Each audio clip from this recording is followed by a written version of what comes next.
Olá a todos do sétimo ano do Colégio Maré, dando prosseguimento no nosso conteúdo. O tema da aula está aí no nosso livro, O Novo Mundo frente ao Velho Mundo, Mudanças para a Idade Moderna. Bom, nas aulas passadas, antes da nossa aula de revisão, vimos um pouco sobre a escravização, o mercado de escravizados, o tráfico negreiro.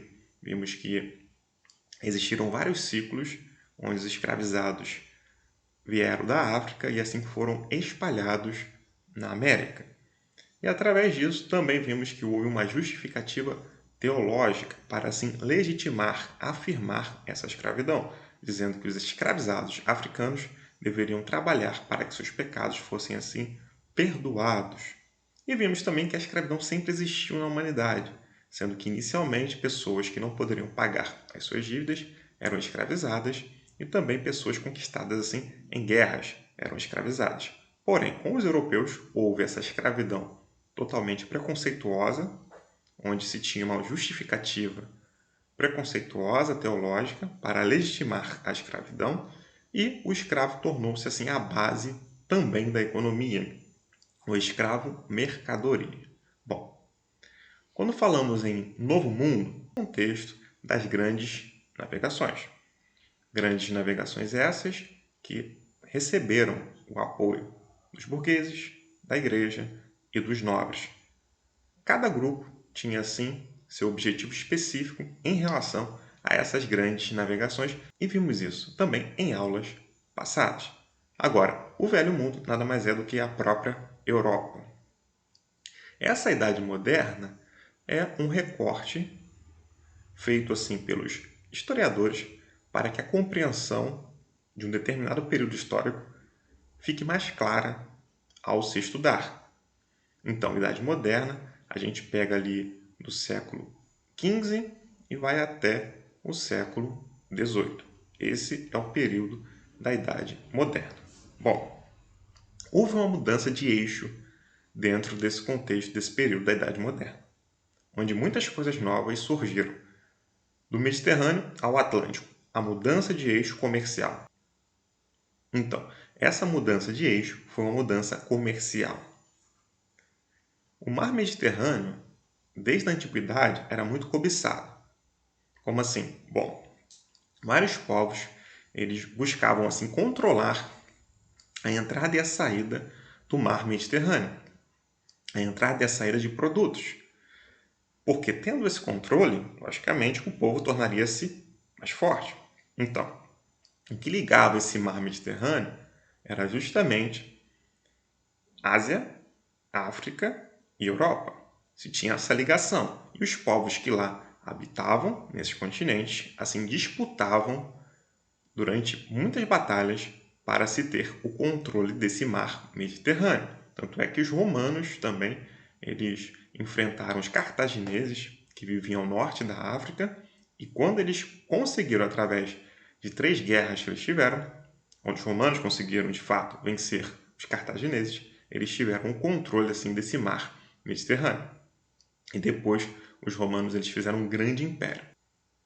Logicamente, os romanos se deram muito bem, eles cresceram economicamente com isso. Porém, depois de muito tempo, houve assim, a influência muçulmana nesse mar Mediterrâneo, nesse controle das rotas comerciais do mar Mediterrâneo. E os muçulmanos também eles conseguiram assim, um desenvolvimento muito grande. Porém, a partir do século XII, assim, com o ressurgimento das cidades europeias, os muçulmanos foram perdendo espaço. Sendo que a disputa já estava estabelecida. Essa disputa entre Europa, Ásia e, logicamente, África aí, por todo esse controle do mar Mediterrâneo. Aí tem uma imagem aqui, ó, com o cerco de Constantinopla, que era a cidade de Bizâncio, que ficava no Oriente, e observação importante. O mar Mediterrâneo é dividido em mar Mediterrâneo oriental e ocidental. Povos do lado oriental e povos do lado ocidental. Uma observação, esses povos se estabeleceram na costa do mar Mediterrâneo, não no mar. Mas a gente cita assim como referencial o mar Mediterrâneo. Existiram culturas mediterrânicas, ou seja, desses povos que habitaram assim na costa do mar Mediterrâneo. Aí temos aqui, em 1204, que aconteceu esse cerco. As principais rotas marítimas do mar Mediterrâneo ficaram abertas aos portos de Gênova e Veneza, por estas terem uma posição geográfica privilegiada. Bom, teve um crescimento aí a partir desse século XII em diante, 11, 12, logicamente que de Gênova e Veneza, duas cidades italianas. Houve um cerco nessa cidade aí de Constantinopla. Então, com as cruzadas, que já estudamos também esse ano, aquela série de guerras religiosas entre muçulmanos e cristãos, onde os cristãos buscavam retomar Jerusalém, a terra sagrada, os cruzados, os soldados que lutavam nas cruzadas, eles assim saíam das cidades de Gênova e Veneza. Então, teve esse crescimento muito grande para as cidades de Gênova e Veneza, essas cidades italianas. E a briga, o conflito foi estabelecido posteriormente justamente para ver quem teria esse controle das rotas marítimas do Mediterrâneo.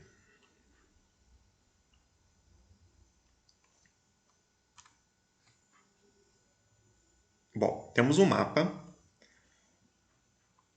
O mapa mostra a centralidade de Gênova e Veneza no fluxo de mercadorias pelo Mediterrâneo e as principais feiras e rotas terrestres e marítimas. Aí temos lá Hanseática. Aqui. Hanseática é a Liga Hanseática, onde cidades alemãs ou com origem alemã mantiveram assim o monopólio, o controle do comércio em parte ali da Europa. Aí todas essas cidades aqui que estão presentes nessa parte, elas tiveram esse controle dessa parte da Europa, desse norte da Europa. Temos aqui Genovesa, todas essas áreas aqui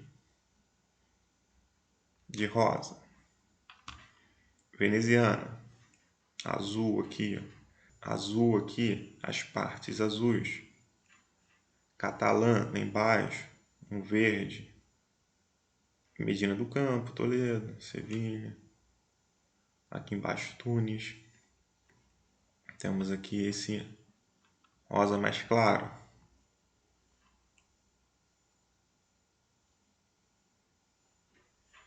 aí temos aqui rotas marítimas e terrestres, de rosa, terrestre, toda essa marcação. Rotas marítimas, essas linhas aqui azuis. E os pontos rosas são feiras, várias feiras que existiam. Então houve essa mudança de eixo, o Mediterrâneo. Ele assim era muito conquistado, muito disputado, e através disso as conquistas aconteciam. Porém, a partir aí dessa Idade Moderna, desse século XV para frente, o Atlântico, o Oceano Atlântico, que está aqui, vai ter um papel muito importante. De lá que surgirão as caravelas, aquelas embarcações mais leves dos portugueses, através das grandes navegações. E temos aqui Mar Mediterrâneo. Bom, então, os genoveses e os venezianos tiveram assim uma relação muito intensa com o comércio oriental. Eles fizeram esse comércio com o Oriente. Então, os portugueses queriam descobrir rotas alternativas a fim que eles viessem também ter acesso a esse Oriente, ter acesso a esse comércio. Tanto é que as grandes navegações também, elas estouraram, explodiram. Inicialmente temos os portugueses como os primeiros, depois os outros europeus que vieram nessa disputa por rotas marítimas. Um reino entre dois mundos, o Congo. Bom, como eu chamei a atenção, as grandes navegações, elas foram necessárias para esses países europeus. Coisas positivas aconteceram e coisas negativas também. Vários grupos apoiaram essas grandes navegações. Os burgueses, os nobres, a igreja. E cada grupo tinha, assim, seu objetivo específico com essas grandes navegações. Sendo que um ponto fundamental que a gente pode levantar aí é a questão da globalização, porque para alguns pesquisadores, a globalização ela começa assim com essas grandes navegações. Essa troca de quê? Uma troca comercial, uma troca cultural entre vários povos, entre vários países, proporcionou assim essa globalização. Posteriormente, essa globalização ela se tornou mais intensa, logicamente, que com a internet. Mas temos o início da globalização através dessas grandes navegações. Bom, agora, em relação especificamente ao Reino do Congo, temos a formação aí desse Congo no século XIV já como um reino forte, porém não temos muitas informações sobre a sua origem. Por quê? Isso faz parte da tradição oral, da história oral. Muita coisa se perdeu. As informações que temos vêm dessa tradição oral e também de alguns escritos, de alguns documentos que os portugueses assim registraram. Lembrando, quando a história é registrada, geralmente ela é registrada pelo ponto de vista do conquistador, da pessoa que vence as guerras e etc. Então, quando a gente estuda sobre povos assim, logicamente que essa pessoa que escreveu sobre determinado povo, ela vai fazer com que a visão dela de mundo se sobreponha ao povo conquistado. Então temos que tomar muito cuidado na análise que é feita por esses povos vencedores.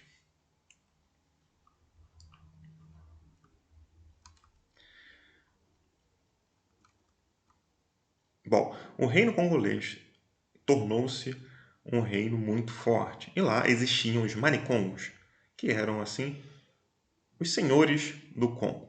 Eles governavam.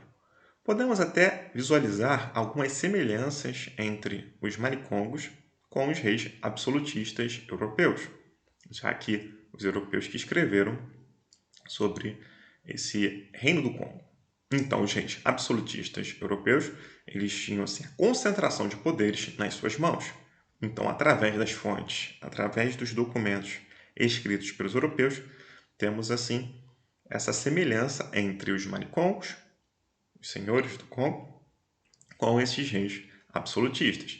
Em relação à religião, os manicongos davam bastante importância à questão dos antepassados, desse culto, dessa adoração aos antepassados, as pessoas que fazem parte assim, da árvore genealógica desses reis, como os romanos antigos faziam.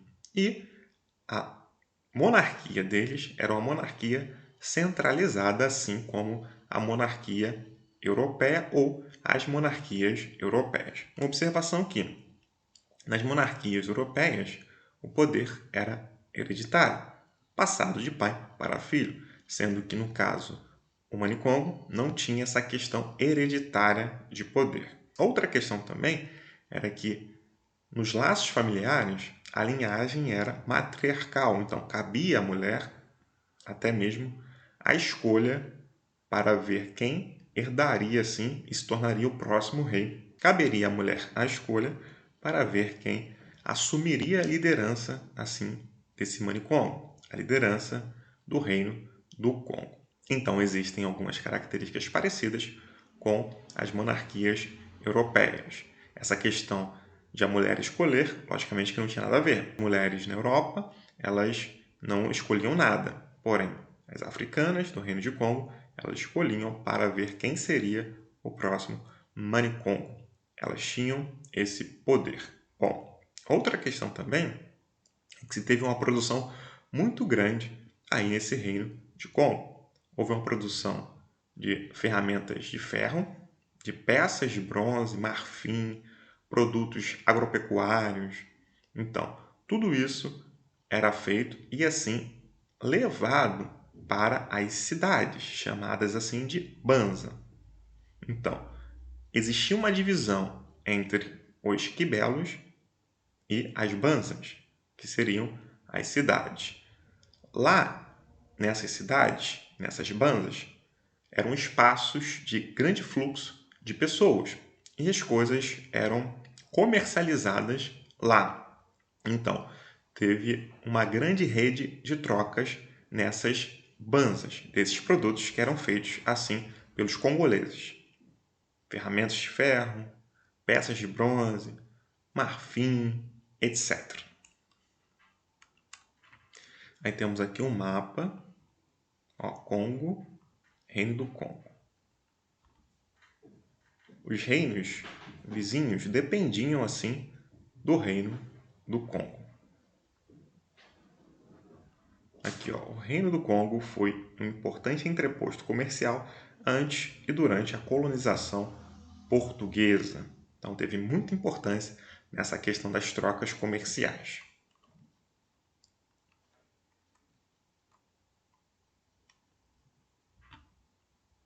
Bom, o Reino do Congo cresceu e fez um domínio muito grande, de modo que, como eu falei anteriormente, esses reinos próximos dependiam economicamente e também de forma política dos congoleses. O Reino do Congo compreendia os territórios atuais da Angola, Gabão, República do Congo e também a República Democrática do Congo. Dentro desse contexto, teve assim a questão do ciclo do tráfico de escravos, como vimos em aulas anteriores. E, justamente a partir de Angola, teve essa questão, que era formada assim pelos reinos Dongo e Matamba, já no século XVI.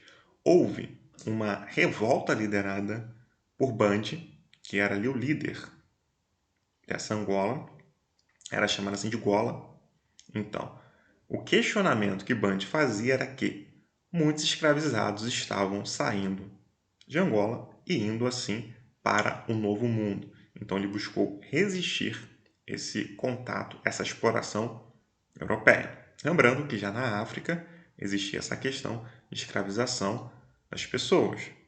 Eles eram utilizados também em vários serviços. Bom, sendo que depois teve a revolta da sua irmã de Bandi, a Zinga. Ela assumiu o papel de liderança e ela fez assim uma negociação com os portugueses. E para mostrar assim o compromisso em um tratado de paz que ela fez com os portugueses, em um tratado de paz assinado com os portugueses, ela deu e adota o nome cristão de Ana de Souza. Porém, os portugueses não cumpriram assim com aquilo que estava no tratado. E a partir do século XVII, Angola não mais dependia assim da economia através da escravidão. Aqui temos a imagem, que seria justamente a Gola Zinga Bandi. Gola seria a própria líder ali dessa Angola. Uma questão também fundamental é em relação à religião dessa nação do Congo. Houve uma forte influência assim da tradição da cultura banta. Vimos isso, que os bantos também eles foram um dos povos mais escravizados e trazidos para o Brasil. Eles tinham uma visão cosmogônica, ou seja, uma visão relacionada aos mitos, às tradições que eles tinham, e assim isso era muito presente no dia a dia, tanto em enterros que eles faziam, como no cuidado com a agricultura. Houve também a influência da cultura Nok, do reino de Nok, que seria a atual Nigéria. Esse reino trabalhou com metal, também com o domínio da agricultura. Eles faziam coisas assim através da fundição do ferro. Então isso foi muito importante também para os africanos. E eles tinham essa influência, que era uma influência assim também animista, onde eles atribuíam uma força vital a cada coisa.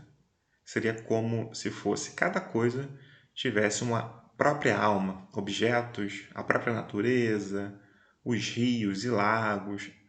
Tudo isso tem essa força vital dentro de si. Agora, em relação à criação de todas as coisas, tem essa influência aí dessa cultura, dessa mitologia do povo banto. Porque, para eles, tudo foi formado da seguinte maneira: Zambi ou Calunga, Calunga estava cheio e vazio, e a partir de si ele criou todas as coisas. Então, tem essa questão mesmo da crença de que um ser superior criou todas as coisas. Então, não era assim uma novidade para esses africanos essa questão de um ser apenas ter criado assim todas as coisas. Temos até aqui, uma imagem também. Zambi, Deus criador na mitologia Banto. Alguns historiadores consideram que a rápida cristianização da população do Reino do Congo se deve às similaridades entre Zambi e o Deus cristão, também um criador de todas as coisas. Então, isso bem antes da cristianização da África, do Reino do Congo, antes de os cristãos assim estabelecerem o cristianismo lá. Eles acreditavam nesse ser criador de todas as coisas, que se sentia só e no vazio, e assim fez tudo a partir desse sentimento. Bom, a partir do século VII d.C., o islamismo chegou nessa região, que também prega o monoteísmo, a crença em apenas um Deus. Então, isso não era novidade, como eu chamei a atenção para vocês, para os africanos.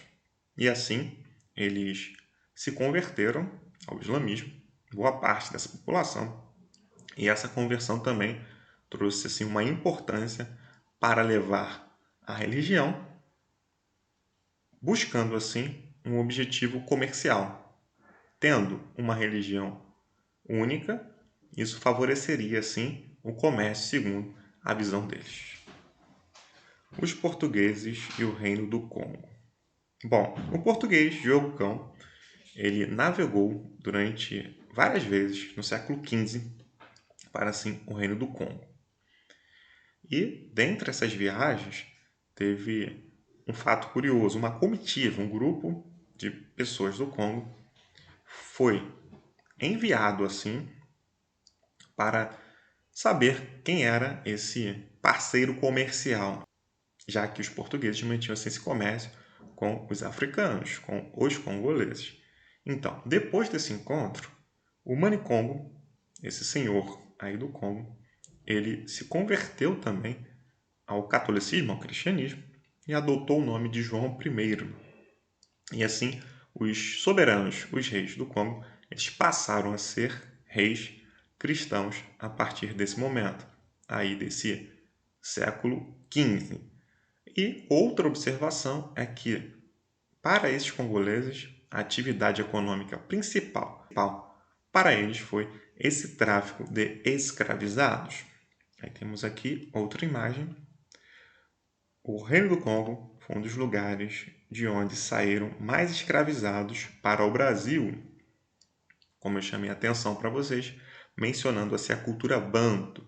Em outra aula também, nós falamos até das influências em instrumentos musicais, danças, etc., que esse povo contribuiu para a cultura brasileira.